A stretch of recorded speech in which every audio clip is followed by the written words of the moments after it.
Regardez bien cette photo. Il s'agit d'un Sherpa népalais croulant sous le matériel des alpinistes qui l'accompagnent. Elle date de 2006 et c'est toujours d'actualité. Cette image te choque ?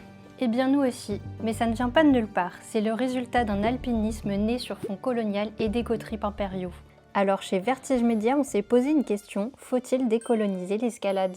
Au XIXe siècle, ce sont les Britanniques et leurs homologues européens qui se lancent à la conquête des sommets. Un triomphe héroïque face à une nature dite hostile et surtout considérée à l'époque comme étant un territoire vierge sur lequel on plante des drapeaux. Entre 1854 et 1882, les Britanniques revendiquent 31 premières sur 39 dans les Alpes. C'est ce que l'historien Simon Schama appelle le colonialisme vertical. Ce sont toujours des hommes blancs bourgeois qui revendiquent des actes héroïques. La colonisation change doucement mais définitivement l'histoire de certains pays. En 1865, le mont Everest s'est fait rebaptiser ainsi en l'honneur d'un géomètre britannique, effaçant les deux noms locaux déjà existants, Chomolungma au Tibet et Sagarmatha au Népal. Et pourtant, certains sommets étaient déjà parcourus avant les Occidentaux. Des momies incas ont été retrouvées à près de 7000 mètres sur le volcan Lulaïlaco en Argentine. Découverte en 1999, elle date de plus de 500 ans. Aujourd'hui, l'escalade reste marquée par cet héritage.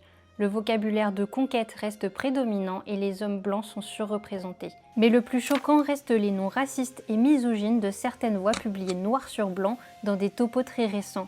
Slavery Wall, Third Reich, A Woman's Place par exemple.